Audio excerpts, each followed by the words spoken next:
अब इलेक्ट्रॉन और प्रोटॉन की डिस्कवरी के बाद थॉमसन मॉडल ऑफ एटम आ गया, जो बहुत इम्पोर्टेंट था उस टाइम पे। तो अब हम करेंगे थॉमसन्स मॉडल ऑफ एटम। देखिए, इस मॉडल ऑफ एटम के लिए जे थॉमसन को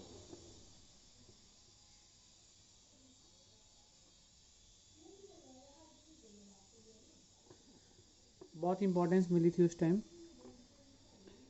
और बाद में जाके ये मॉडल जो था हमारा फेल हो गया। लेकिन उस टाइम पे ये मॉडल बहुत इम्पोर्टेंट था, क्योंकि ये बहुत बड़ी बात थी थॉमसन के लिए और पूरे वर्ल्ड के लिए, जो उन्होंने ये काम किया था इसके ऊपर। तो देखिए, ये था क्या model.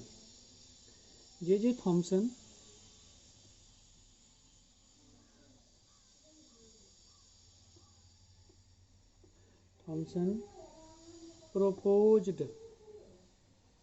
proposed that an atom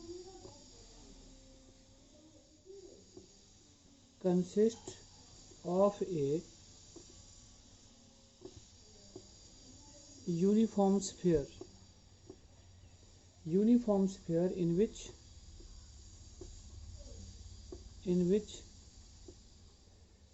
positive charge is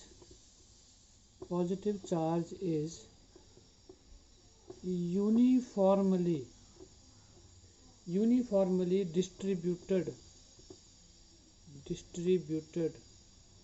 देखिए, इसका मतलब क्या था कि मान लीजिए ये हमारे पास स्फीयर है। ये बोला J Thomson propose that an atom consist of a uniform sphere. एक यूनिफॉर्म स्फीयर था in which charge is uniformly distributed.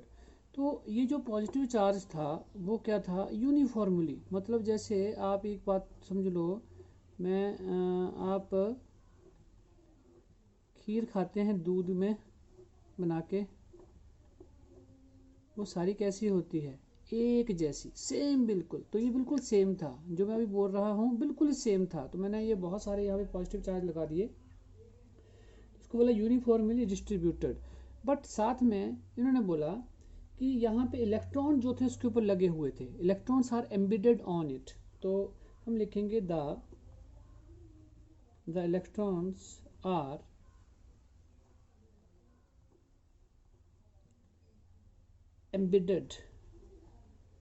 embedded into it। और किस वे में, in such a way as to give the most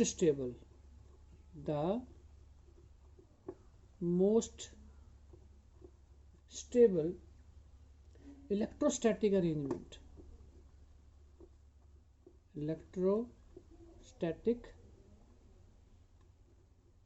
arrangement as shown in figure। देखिए, electrons हमने बोला embedded, electron इसके ऊपर जड़े हुए थे, ऐसे करके इलेक्ट्रॉन इसके ऊपर ऐसे जड़े हुए थे। जैसे मान के चलिए कि बीच में कहीं कहीं इलेक्ट्रॉन, जैसे आपने उसको वाटरमेलन को खाया होगा, तो वाटरमेलन में आपने देखा होगा पूरा रेड होता है, और बीच में आप देखते हो कि black black black black black, वहाँ पे एक बीज होते हैं, छोटे छोटे छोटे से। तो जैसे वो बीज थे वैसे वहाँ पे इलेक्ट्रॉन उसके ऊपर जड़े हुए थे, ठीक है। और जो हमारा इसका स्फीयर था, the radius of the sphere, जो एटम जो था, the radius of the sphere is of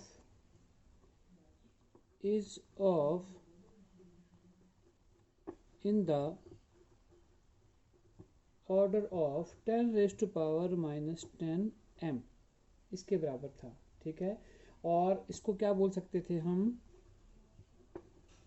which is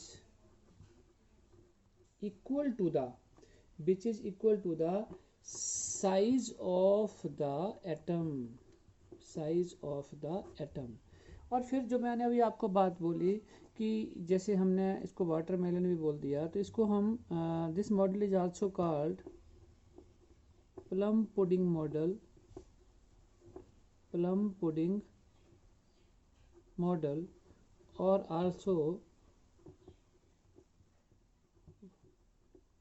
watermelon model, इस तरह से भी हम इसको बोल देते हैं, ठीक है। तो ये भी इसका हम वहाँ पे नाम देते हैं। तो ये जे थॉमसन मॉडल था जो उसने एटम के लिए दिया था। और सबसे बड़ी बात क्या थी कि इस मॉडल के लिए उनको नोबेल प्राइज़ भी दिया गया था, नोबेल प्राइज़ भी दिया गया था। अब जाके ये मॉडल फेल है, बट उस टाइम के लिए ये बहुत बड़ी अचीवमेंट थी, इसलिए उनको नोबेल प्राइज़ भी मिला था इसके लिए। देखिए अभी हमने किया थॉमसन एटॉमिक मॉडल, और हमने बोला कि ये मॉडल हमारा फेल हो गया था, और इसको फेल करने वाले कौन थे, रदरफोर्ड। जो रदरफोर्ड थे उन्होंने किया Rutherford scattering experiment, Rutherford scattering experiments उन्होंने किए, और उससे उन्होंने उसको फेल कर दिया किसको, थॉमसन एटॉमिक मॉडल को। और यहाँ पे हम इसको ये भी बोल देते हैं अल्फा पार्टिकल, समझना आपने इस बात को, अल्फा पार्टिकल स्कैटरिंग एक्सपेरिमेंट्स वो ऑलरेडी कर रहे थे उस टाइम। उनकी बहुत बड़ी एक टीम थी जो इसके ऊपर ऑलरेडी वो वर्क कर रहे थे, and they are very rich person, बहुत बड़ी उनकी कंपनी थी और बहुत रिच थे वो। सो हुआ ये था, अच्छा चलिए पहले तो ये बात कर लेते हैं कि अल्फा पार्टिकल के बारे में तो आप सब जानते होंगे। देखिए अल्फा पार्टिकल जो होते हैं, जिसका जो चार्ज है वो क्या होता है, +2 चार्ज होता है जिसके ऊपर, ठीक है जी, और जो उसका मास होता है that is 4 time of mass of proton, ठीक है, 4 time of mass of proton होता है, ठीक है। सो और अब देखिए ये हमने बोला कि अल्फा पार्टिकल स्कैटरिंग एक्सपेरिमेंट ये ऑलरेडी कर रहे थे, तो इनकी टीम ने इनको ये बोला कि अगर हम जैसे ही ये अल्फा पार्टिकल्स का बीम जो है वो हम यहाँ से अगर डाल रहे हैं और किसी भी एटम के ऊपर या पार्टिकल के ऊपर डाल रहे हैं, तो हमारी बहुत सारी जो अल्फा पार्टिकल्स की रेज हैं वो सीधी निकल जा रही हैं, ठीक है, सीधी निकल जा रही हैं। अब जो हमारा थॉमसन एटॉमिक मॉडल था वो बेचारा क्या बोलता था, वो तो ये बोलता था कि सारे के ऊपर क्या स्प्रेड किया हुआ है, पॉजिटिव चार्ज। अगर सारे के ऊपर पॉजिटिव चार्ज है पूरे स्फीयर्स के ऊपर एंड यूनिफॉर्मली डिस्ट्रीब्यूटेड, हम बात करते थे यूनिफॉर्मली डिस्ट्रीब्यूटेड, तब तो ये ऐसा नहीं होना चाहिए था कि ये सीधी यहाँ से बाहर चली जाएं, निकल जाएं, तो ऐसा नहीं होना चाहिए था। बट उनको जब वो एक्सपेरिमेंट कर रहे थे ये वाले, तो उनको ये पता चला कि ये तो कुछ ऐसा कुछ फील हो रहा है कि ये तो सीधी निकल जा रही है आगे को अल्फा पार्टिकल रेस। तो फिर उन्होंने जब ये सारा उसके ऊपर उन्होंने काम करना शुरू किया, तब जाके ये रदरफोर्ड स्कैटरिंग एक्सपेरिमेंट हमारे सामने आया। क्लियर है बच्चों? तो अब हम लेते हैं रदरफोर्ड स्कैटरिंग एक्सपेरिमेंट को। देखिए अब किया क्या था इसमें, ध्यान देना आपने यहाँ पे। In this experiment a piece of radio active substance जो यहाँ पे रखा हुआ है, जिसको हम रखते हैं, is placed in a lead block as shown in figure, as shown in figure. The block is constructed, इसको हमने इस ढंग से कंस्ट्रक्ट किया है, the block is constructed in such a way with the slits, यहाँ पे स्लिट्स लगाई हुई हैं, ठीक है, only a narrow beam of alpha particles, only a narrow beam of alpha particles could escape, यहाँ से निकलेंगी वो, ठीक है। The beam of high energy, बहुत फास्ट होता है ये अल्फा पार्टिकल, बहुत फास्ट होता है।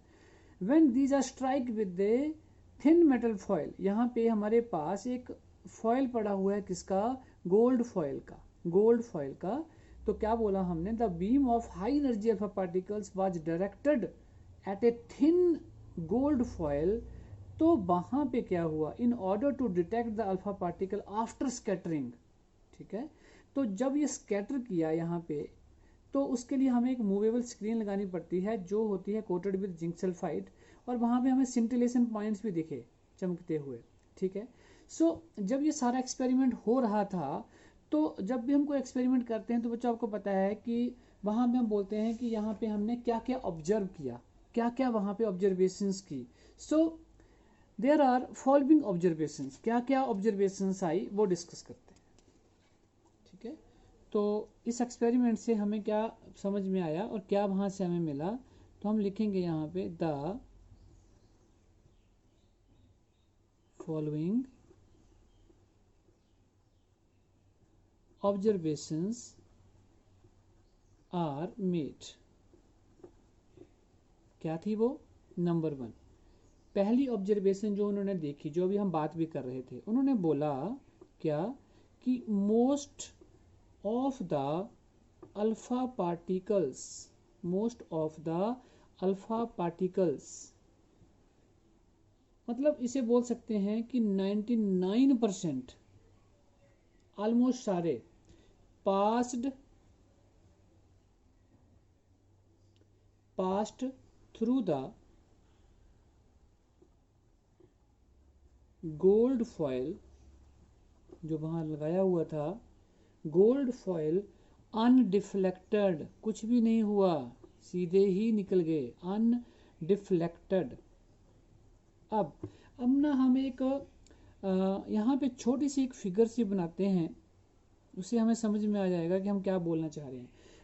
द एक्सपेक्टेड डिफ्लेक्शंस क्या रही होंगी। देखिए, जब ये अल्फा पार्टिकल्स यहाँ से आए तो वो सीधे निकल रहे थे ऐसे, ठीक है जी। यहाँ पे इलेक्ट्रॉन्स एम्बेडेड हैं, जो हम बात कर रहे थे पहले भी, electrons are embedded on it. तो क्या हुआ कि ये यहाँ से ऐसे बाहर आना शुरू हुए 99%, बट कुछ एक ऐसे थे जो यहाँ से they got deflected through an small angle. ये एक्सपेक्टेड हम बात कर रहे थे कि जो कुछ एक ऐसे डिफ्लेक्टेड भी हुए, फ्यू, ये क्या थे? मोस्ट, और ये भी क्या थे? फ्यू। अब हम सेकंड पार्ट लिखते हैं इसका, नंबर 2। तो इसने बोला a small fraction, a small fraction, बड़े कम, small fraction of alpha particles got deflected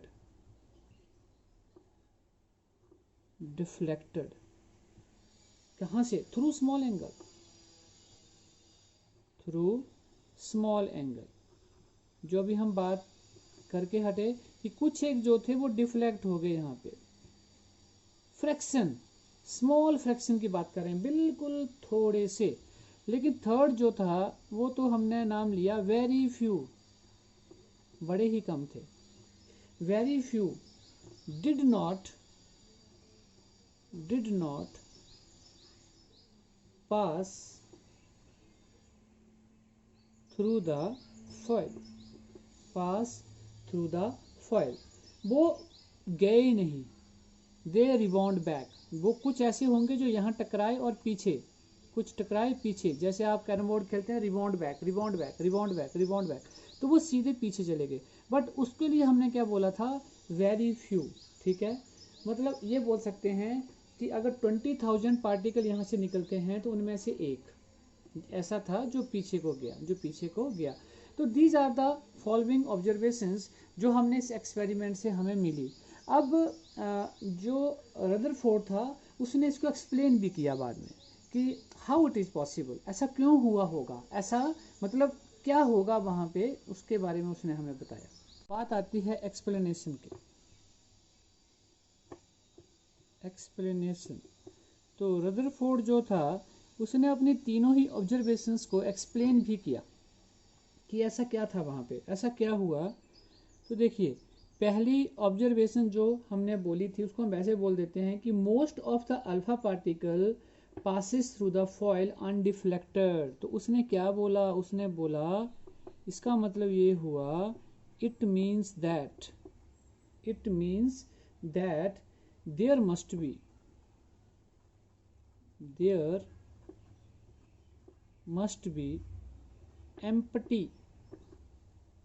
empty space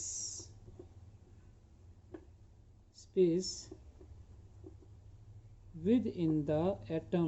बड़ी सिंपल सी बात उसने बोली और बड़ी क्लियर बात थी ये।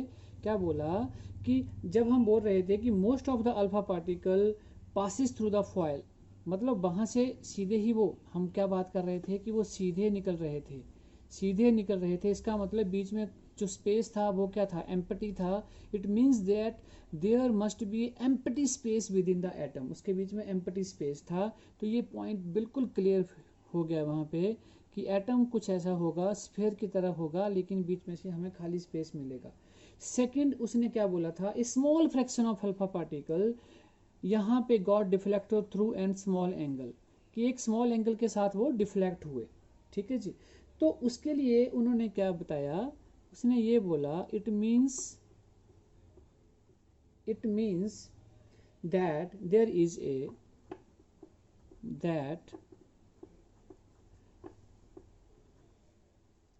a heavy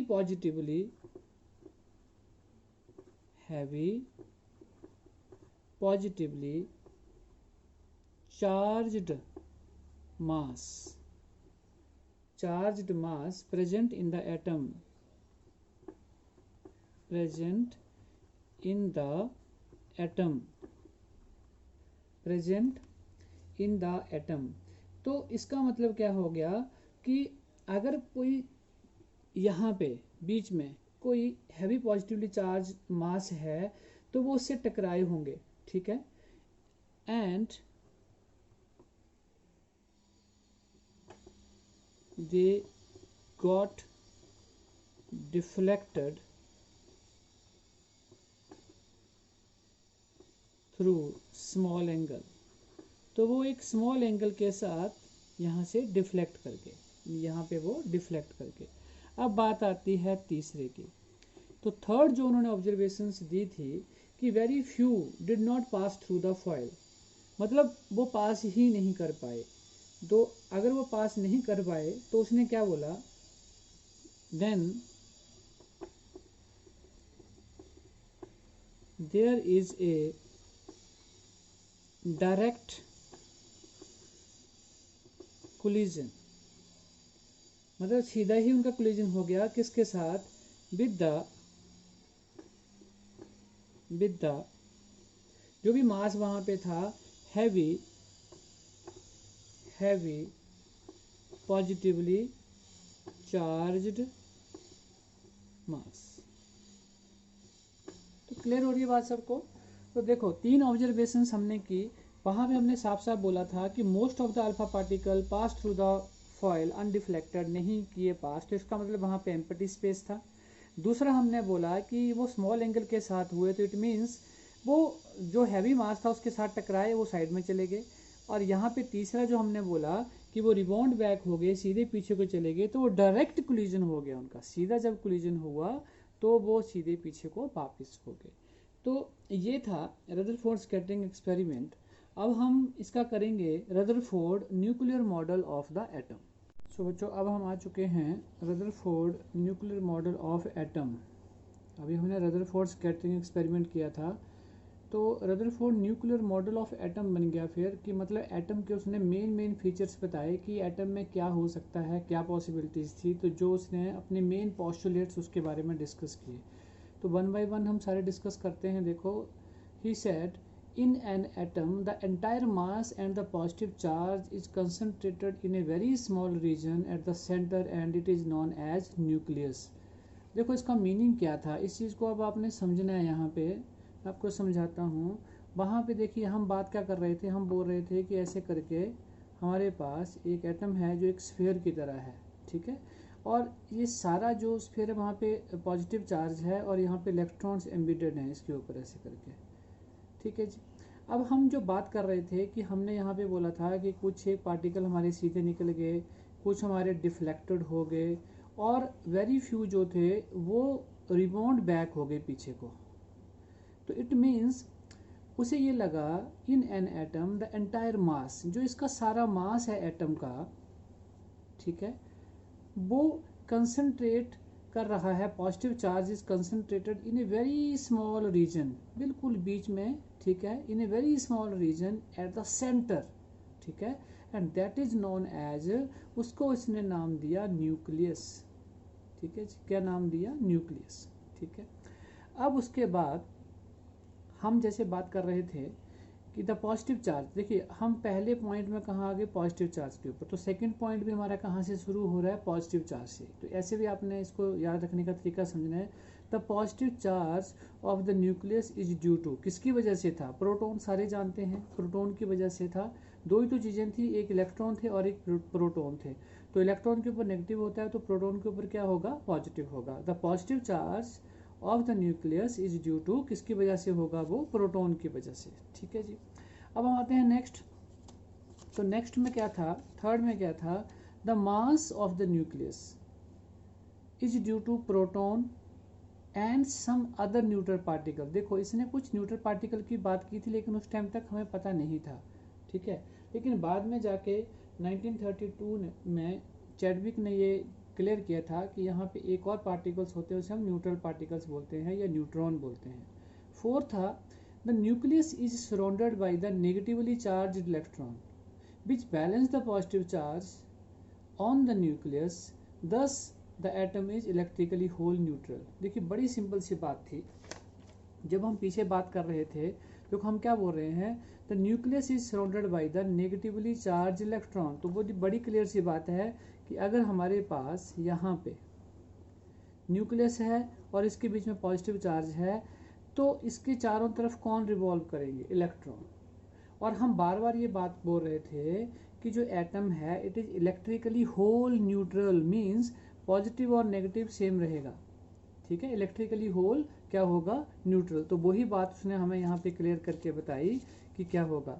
अभी देखो अगला था, the electrons are not stationary. अब उसने ये बोला कि इलेक्ट्रॉन एक जगह खड़े नहीं रहेंगे, फिक्स नहीं रहेंगे, ठीक है, but are revolving around the nucleus with very high speed. तो सिंपल सी बात थी कि जो इलेक्ट्रॉन्स यहाँ पे पड़े हुए हैं, they are revolving around the nucleus, वो घूमते रहेंगे, ये नहीं है कि यहाँ पे खड़ा है तो यहीं रहेगा, no, they are revolving around the nucleus, they are revolving around the nucleus. तो ये पांचवा इसका पॉस्टुलेट था। 7 पॉस्टुलेट इसने दिए थे। तो नेक्स्ट 2 पॉस्टुलेट्स देखो, नेक्स्ट 2 पॉस्टुलेट्स हमारे क्या थे, 6 था, the electrons and the nucleus are held together by electrostatic force of attraction. और बड़ी देखिए सिंपल सी बात थी कि अगर हमारे पास यहाँ पे न्यूक्लियस है और उसके ऊपर पॉजिटिव चार्ज है और चारों तरफ हम बोल रहे हैं इलेक्ट्रॉन रिवॉल्व कर रहे हैं, और ये जो इलेक्ट्रॉन्स हैं ये स्टेशनरी नहीं, they are revolving around the nucleus with very high speed. But अब एक पॉजिटिव है और नेगेटिव है, तो इनके बीच में कोई ना कोई इलेक्ट्रोस्टैटिक फोर्स ऑफ अट्रैक्शन जरूर होगी। तो इसने कहा the electrons and the nucleus, electrons and the nucleus are held together by electrostatic force of attraction. कोई ना कोई ऐसी अट्रैक्टिव फोर्स यहाँ पे इनके बीच में रहेगी। And the last one is most of the space in an atom between the nucleus and the revolving electron is empty. वो तो बात शुरू में क्लियर थी, क्योंकि हमने बोला था कि सारी की सारी हमारी रेज जो है वो सीधी निकल जा रही हैं, ठीक है, अल्फा पार्टिकल्स क्यों निकल जा रहे थे, क्योंकि बीच का जो स्पेस था वो क्या था, एम्प्टी। तो वो तो हमने शुरू में बोल दिया था, most of the space, most of the, सारा का सारा जो हम बात कर रहे हैं, in an atom between the nucleus and the revolving electron is empty, ठीक है। यहाँ पे हमने एक चीज़ और बोली थी, देखिए ये चीज़ नोट करने वाली है, आपके नॉलेज के लिए है ये। देखो हम बात कर रहे थे साइज ऑफ द एटम के बारे में, तो साइज ऑफ द एटम हमने पीछे भी डिस्कस किया था जब हमने जे थॉमसन मॉडल किया था। तो 10⁻⁻10 m, बहुत ही छोटा जिसे बोल सकते हैं हम। बट अगर हम बात करते हैं कि the size of the nucleus, अगर हम एटम के कंपैरिजन में अगर हम न्यूक्लियस के साइज की बात करते हैं, तो हम यहाँ बोल सकते हैं the size of the nucleus, the size of the nucleus is very very small as compared to the size of the atom।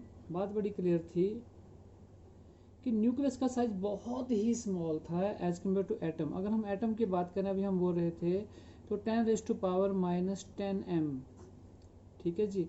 और अगर हम न्यूक्लियस की बात करें तो वो कितना छोटा होगा, अप्रॉक्सीमेटली उन्होंने कहा था 10⁻⁻15 m। मतलब ये हुआ कि जो एटम है इट इज़ 10⁵ ज़्यादा हुआ, ग्रेटर हुआ ये, ठीक है। तो इसको मैं ऐसे भी बोल सकता हूँ, 5 जीरो अगर मैं लगा देता हूँ 1 लाख, तो एक 1 लाख टाइम मोर था size of atom than the size of the nucleus. अब देखो आपकी एनसीईआरटी की बुक में ये चीज़ लिखी हुई है कि अगर मान लीजिए हम न्यूक्लियस को एक ना क्रिकेट की बॉल मान लेते हैं, तो जो ग्राउंड होगा चारों तरफ का उसे हम क्या मान लेंगे, साइज ऑफ एटम। बट उसने ये भी बोला है कि हर दिशा में उसका जो डिस्टेंस है वो कितना होगा, 5 किलोमीटर। कितना होगा, 5 किलोमीटर। तो आप सोचो कि न्यूक्लियस का जो साइज है वो कितना छोटा हो गया, ठीक है ना, 5 किलोमीटर तक। मतलब इतना बड़ा ग्राउंड होगा और उसके बीच में एक बॉल पड़ी होगी, वो जो बॉल होगी वो क्या रहेगा, उसका न्यूक्लियस, और वो होगा साइज ऑफ द एटम, ठीक है। चलिए अब हम कर लेते हैं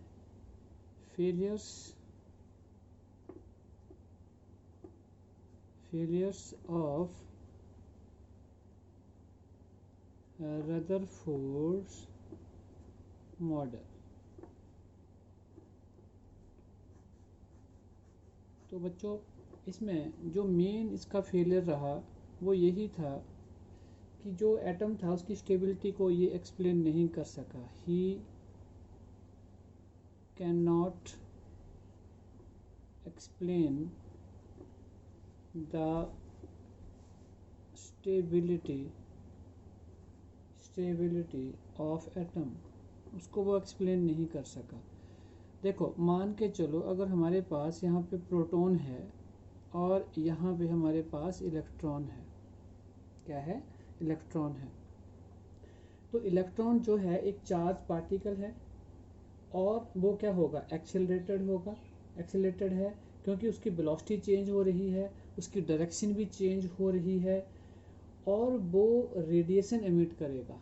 और अगर वो रेडिएशन एमिट करेगा तो अपनी एनर्जी का लॉस करेगा, और अगर वो लॉस करेगा तो वो एक टाइम ऐसा आएगा कि वो किससे भिड़ जाएगा, वो भिड़ जाएगा जाके प्रोटॉन से।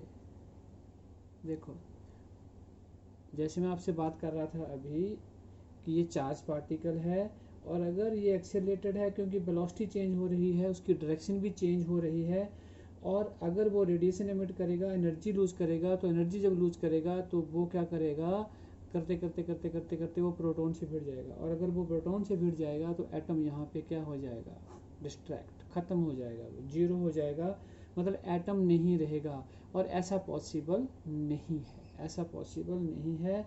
एटम एग्जिस्ट करता है और एटम क्या होता है, स्टेबल होता है, एटम स्टेबल होता है। तो ये बहुत बड़ा ड्रॉबैक था जिसको ये एक्सप्लेन नहीं कर सका था।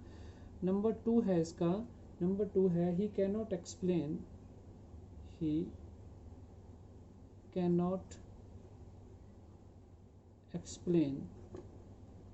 लाइन स्पेक्ट्रा, ये इसको भी एक्सप्लेन नहीं कर सका था।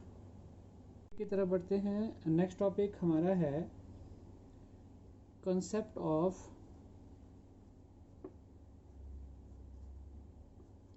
Atomic number.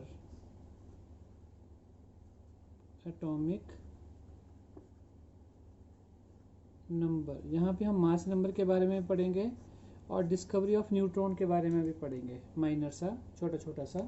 तो देखिए यहाँ पे हम ये बोल सकते हैं कि एटॉमिक नंबर को हम क्या बोल सकते हैं, atomic number of an element, atomic number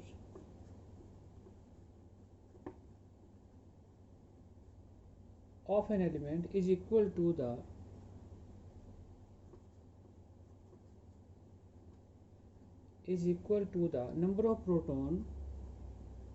number of proton कहाँ प्रेजेंट होते हैं?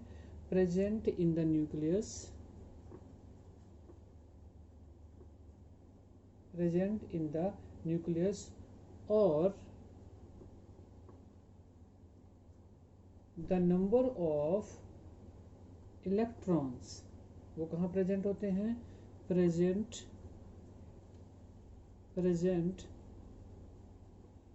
Outside the nucleus. ठीक है, तो इसको हम बोल देते हैं एटॉमिक नंबर। अब हम इसको कैसे लिख सकते हैं? Atomic number is represented by Z. तो हमने बोला atomic number of an element is equal to the, atomic number of an element is equal to the, किसके बराबर हमने बोला है इसको? Number of proton, number of proton P लिख सकते हैं इसको हम। ठीक है, या फिर हम इसको बोल सकते हैं नंबर ऑफ इलेक्ट्रॉन, ई से डिनोट कर सकते हैं नंबर ऑफ इलेक्ट्रॉन। तो इसके बराबर होगा, मतलब ये बराबर होंगे जब भी हम, मान लीजिए हम बोल देते हैं कि भाई ये हमारे पास एलिमेंट है कार्बन और उसका एटॉमिक नंबर कितना है? 6 है। तो हमें पता है अब यहाँ पे नंबर ऑफ प्रोटॉन कितने हो गए? 6, और नंबर ऑफ इलेक्ट्रॉन भी यहाँ पे कितने हो गए हैं? 6। ठीक है, हाइड्रोजन है, एटॉमिक नंबर कितना होता है? 1। तो नंबर ऑफ प्रोटॉन कितने हैं? 1, और नंबर ऑफ इलेक्ट्रॉन भी कितने हैं यहाँ पे? 1। तो ये हम यहाँ से डिफाइन कर सकते हैं कि वो कितने होंगे। अब हम बात करते हैं डिस्कवरी ऑफ न्यूट्रॉन की। डिस्कवरी ऑफ न्यूट्रॉन की, इलेक्ट्रॉन और प्रोटॉन की बात हम पहले कर चुके थे। तो चैडविक साइंटिस्ट सभी जानते हैं, आपने लोअर क्लासेस में पढ़ रखा है। चैडविक इन 1932 जो इसने एक्सपेरिमेंट किया, bombarded a thin sheet of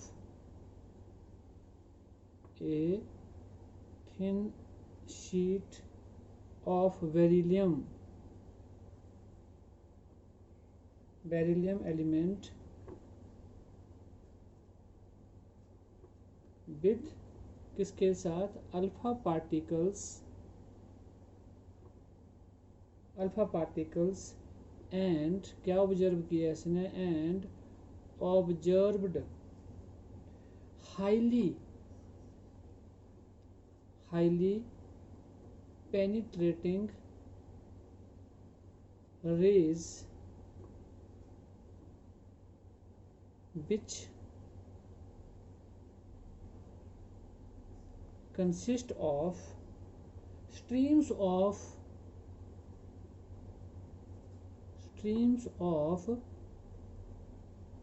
neutral particles. So ये एक्सपेरिमेंट किया उसने, बेरिलियम की शीट ली, एटॉमिक नंबर होता है उसका 4 और मास नंबर होता है 9, और उसके ऊपर उसने क्या किया? अल्फा पार्टिकल का बॉम्बार्डमेंट हुआ, तो 2 और इसका होता है 4 हीलियम मॉलिक्यूल लिए अल्फा पार्टिकल्स। सो यहाँ से हमारे पास बना कार्बन 6, 12, देखो 6 यहाँ पे था, टोटल 13, एंड प्लस यहाँ पे आ गया हमारे पास 0 and 1, दिस इज न्यूट्रॉन। तो ये हो गई यहाँ से न्यूट्रॉन की डिस्कवरी। न्यूट्रॉन हमारे पास आ गए, तो उसने bombardment a thin sheet of beryllium element with alpha particle and he observe the penetrating rays, यहाँ से जो बाहर आई, consist of stream of neutral particles and these are called neutron. तो यहाँ से हमारे पास आ गए न्यूट्रॉन। तो देखो हम न्यूट्रॉन को ऐसे भी बोल सकते हैं, न्यूट्रॉन की अगर हमने एक डेफिनेशन सिंपल से लिखनी हो तो ये दिस इज ए सब एटॉमिक पार्टिकल, एटम का ये छोटा एक पार्ट है। तो हम ये बोल सकते हैं ए न्यूट्रॉन इज ए सब एटॉमिक सब एटॉमिक पार्टिकल हैविंग मास कितना होता है 1.675 इंटू 10⁻⁻⁻27 किलोग्राम, ठीक है। और किसके बराबर होता है ये, equal to that of hydrogen atom. ये तो आप सभी जानते ही हैं, हाइड्रोजन एटम का भी मास यही होता है। तो it is equal to the mass of an hydrogen atom and carrying, कोई भी चार्ज नहीं होता है यहाँ पे, and carrying no electrical charge, तो कोई भी चार्ज तो होना नहीं था इसके ऊपर क्योंकि न्यूट्रल पार्टिकल था। तो ये इसकी डेफिनेशन होगी। तो मेन चीज़ क्या थी कि a neutron is a subatomic particle and having mass, जो इसका अपना मास है वो किसके बराबर होता है, हाइड्रोजन एटम के बराबर ही होता है। So this is the discovery of neutron. तो न्यूट्रॉन की डिस्कवरी के बाद अब हमें एक और नई डेफिनेशंस पता चल गई, दैट इज मास नंबर क्या होता है, मास नंबर। तो छोटी छोटी ये डेफिनेशंस हैं जो आपको याद रखनी है। मास नंबर क्या होता है, the sum of the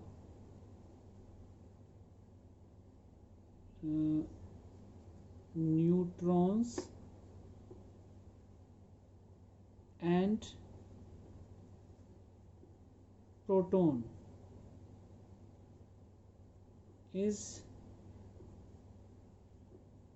known as mass number and it is denoted by क्या, ए से डिनोट करते हैं। तो मास नंबर को अब हम ऐसे लिख सकते हैं, मास नंबर ए से डिनोट करेंगे, इट इज इक्वल टू, हमने बोला नंबर ऑफ प्रोटॉन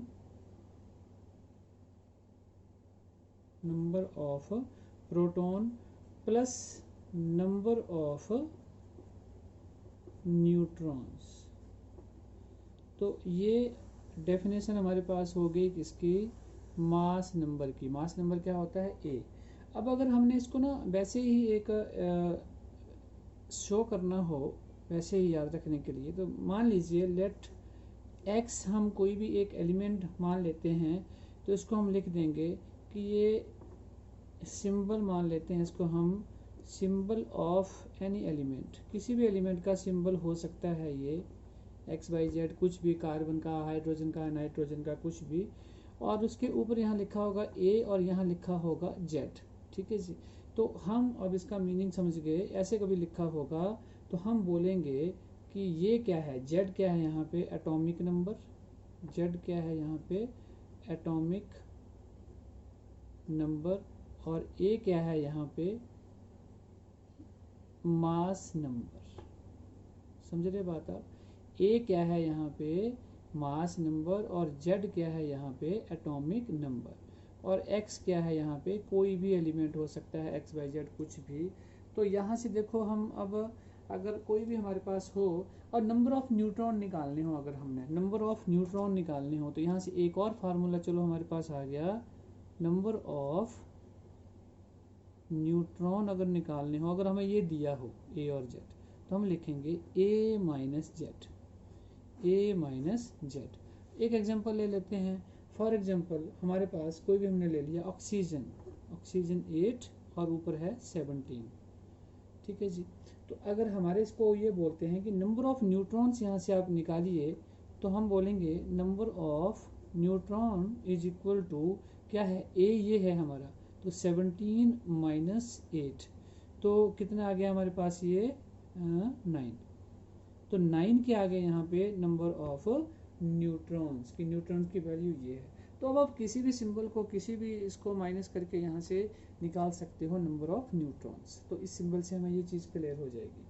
तो ठीक है, एक छोटा सा क्वेश्चन लेते हैं। अभी जो हमने किया है mass number, atomic number, proton, neutron, electron, तो हम एक छोटा सा एक टेबल बनाएंगे इधर, और फिर हम देखते हैं कि हमने अभी जो किया है उसकी थोड़ी सी हम एक्सरसाइज कर लेते हैं कि हमें अभी कितना हमें आ गया है।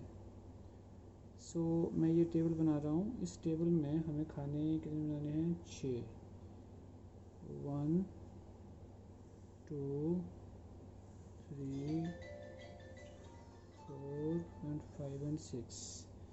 ठीक है, अब यहाँ पे हम ऊपर ले लेंगे पार्टिकल। कौन सा है पार्टिकल, यहाँ पे हम लेंगे पहले में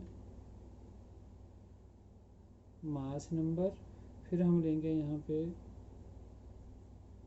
एटॉमिक नंबर, यहाँ पे हम लेंगे प्रोटॉन्स, यहाँ पे हम लेंगे न्यूट्रॉन और यहाँ पे हम ले लेंगे इलेक्ट्रॉन। हमारे पास है यहाँ पे ऑक्सीजन है, एल्युमिनियम है, क्लोराइड आयन है और ये मैग्नीशियम है। अब देखिए कुछ चीज़ें हमें यहाँ दी होंगी और कुछ हमने यहाँ से निकालनी है। तो हमें एटॉमिक नंबर इसका दिया हुआ है 8 और साथ में दिए हैं नंबर ऑफ न्यूट्रॉन। हमने फिल करना है यहाँ पे जहाँ जहाँ हमें खाली मिलेगा। यहाँ पे पहले इसको लिख लेते हैं 27, फिर यहाँ पे है 35। नेक्स्ट अब हमारे पास है क्लोरीन में यहाँ पे नंबर ऑफ प्रोटॉन है 17। ठीक है, और एल्युमिनियम के केस में हमें दिए हुए हैं नंबर ऑफ इलेक्ट्रॉन। ठीक है जी, और यहाँ पे हमें दिया हुआ है नंबर ऑफ न्यूट्रॉन और यहाँ दिए हैं हमें इलेक्ट्रॉन 10। ठीक है, अब देखो, अब जो हम फिल करेंगे वो हम ब्लैक पेन से करते हैं, हमने इसको ब्लू पेन से किया है अभी। तो हम सीधे यहीं पे ही इसको सॉल्व करते हैं। इजी है ये बिल्कुल। आपको थोड़ा बहुत याद रखना है कि मास नंबर किसके बराबर होता है, एटॉमिक नंबर किसके बराबर होता है। देखिए अब हम पहले लेते हैं, मैं छोटी छोटी चीज़ें लिख देता हूँ यहाँ पे। एटॉमिक नंबर हमारे पास होता था Z, ये किसके बराबर होता था, number of proton it is equal to number of electron. ठीक है जी, फिर हमने किया था ए क्या होता था हमारे पास, मास नंबर होता था number of proton plus number of neutron. ये छोटी छोटी बातें हैं। और नंबर ऑफ न्यूट्रॉन निकालने हो तो होता था A माइनस Z। तो देखो यहाँ पे अगर हमें एटॉमिक नंबर गिवन है यहाँ पे, तो हम बोल रहे हैं एटॉमिक नंबर अगर हमें पता है तो प्रोटॉन और इलेक्ट्रॉन सेम होने चाहिए। तो देखो प्रोटॉन भी यहाँ पे फिर इसका मतलब 8 होंगे और इलेक्ट्रॉन भी यहाँ पे क्या होंगे, 8 होंगे। तो ये हमारा भर गया। अब हमें बच गया क्या है, मास नंबर। मास नंबर का हमें फार्मूला आता है प्रोटॉन और न्यूट्रॉन का सम। प्रोटॉन और न्यूट्रॉन का सम 8 + 8 कितना आ गया यहाँ पे 16। तो डन हो गया। ठीक है जी, अब हम बात करते हैं एल्युमिनियम की। 27 हमें मास नंबर गिवन है और इलेक्ट्रॉन दिए हैं। देखिए अगर इलेक्ट्रॉन दिए हैं तो हमें किसका पता लग जाएगा, प्रोटॉन का। तो प्रोटॉन में भर दीजिए आप 13, और प्रोटॉन का पता लग जाएगा तो एटॉमिक नंबर का पता लग जाएगा, तो एटॉमिक नंबर भर दीजिए 13।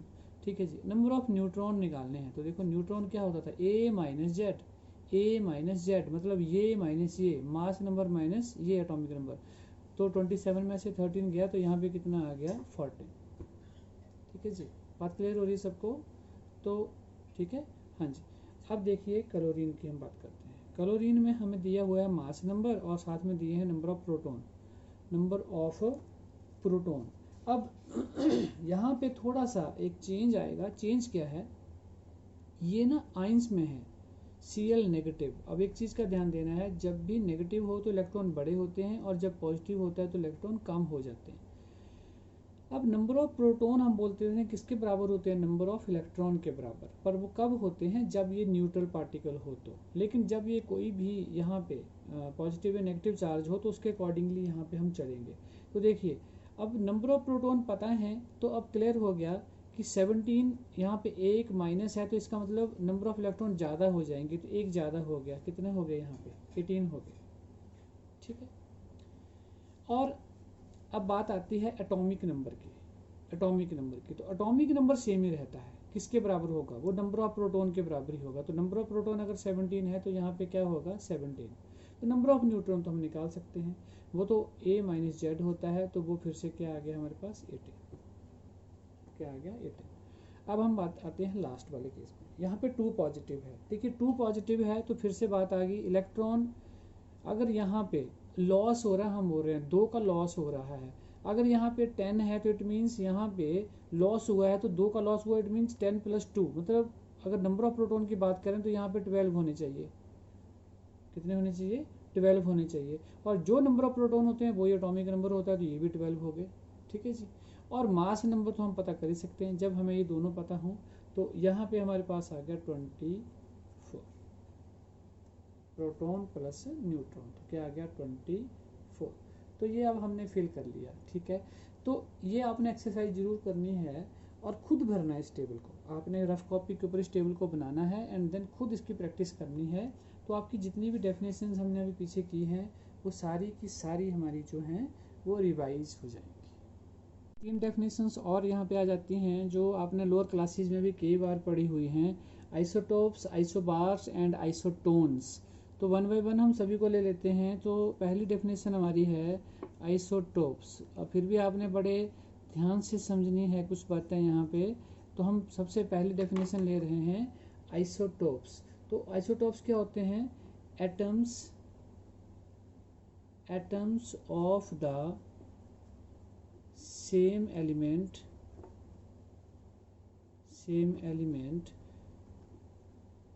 which have same atomic number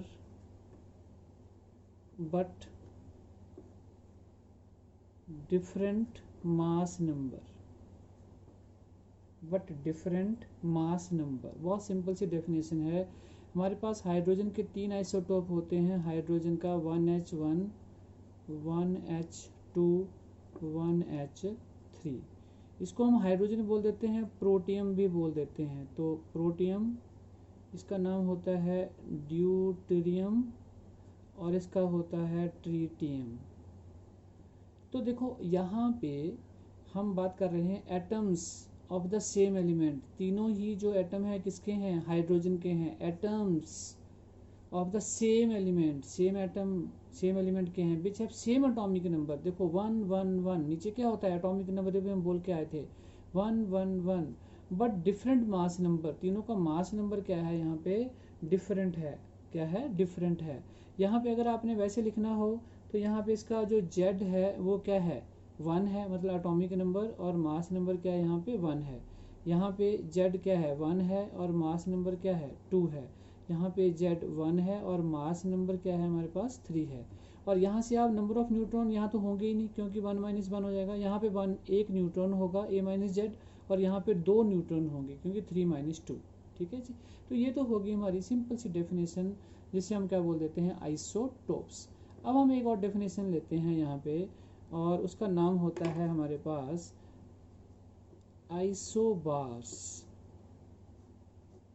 दोनों ही डेफिनेशन एक दूसरे की ओपोजिट होती हैं। डेफिनेशन में अगर हम बात करें तो जो चीज़ हमने यहाँ पे यस बोली, यहाँ पे अब हम क्या बोल देंगे? नो बोल देंगे। तो क्या बोलेंगे यहाँ पे हम? Atoms of the different element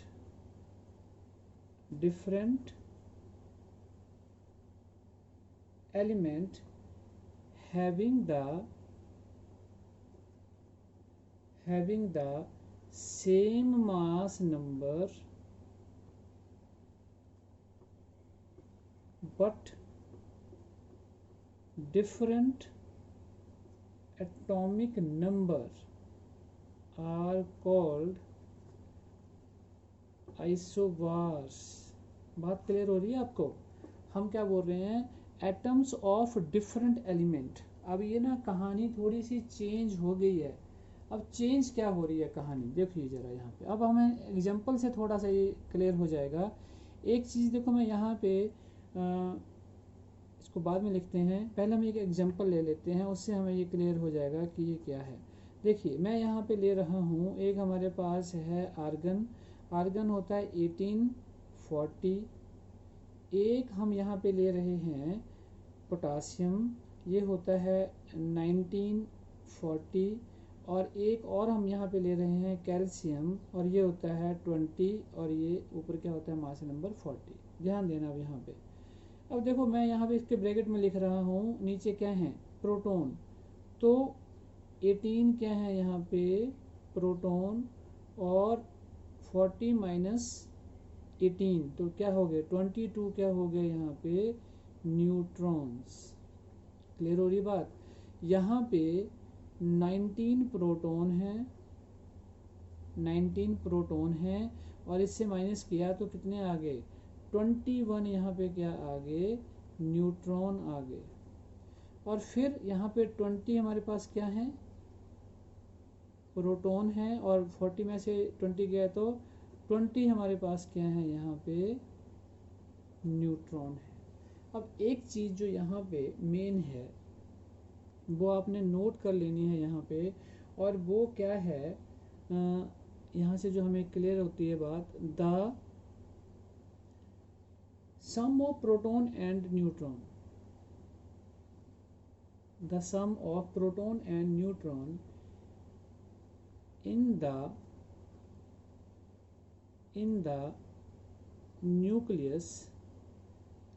nucleus of each atom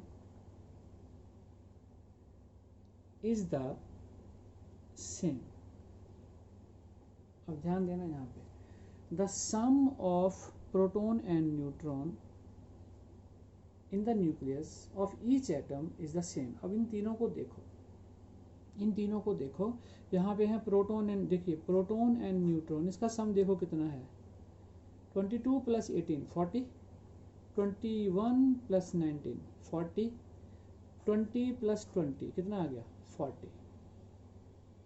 तो जब कई बार क्या होता है आपको नीट के एग्जाम में कहीं पे भी इस तरह के क्वेश्चंस आते हैं, तो कई बार हमें लगता है कि इसका आंसर ये होना चाहिए और यही है, अदरवाइज पर वो होता नहीं है। आपको ये चीज़ काउंट करनी है वहाँ पे, क्या the sum of proton and neutron क्या आना चाहिए। अगर तीनों दिए हैं ऐसे करके तो वो सेम होना चाहिए, ठीक है। तो हम बोल सकते हैं कि दीज आर कॉल्ड आइसोवार्स। अब हम तीसरा लेते हैं यहाँ पे आइसोटोन्स। अब तीसरा ले लेते हैं हम आइसोटोन्स। तो आइसोटोन्स की डेफिनेशन हम क्या लेते हैं, atoms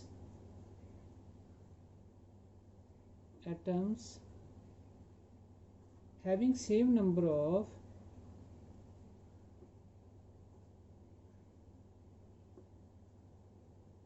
neutrons but different mass number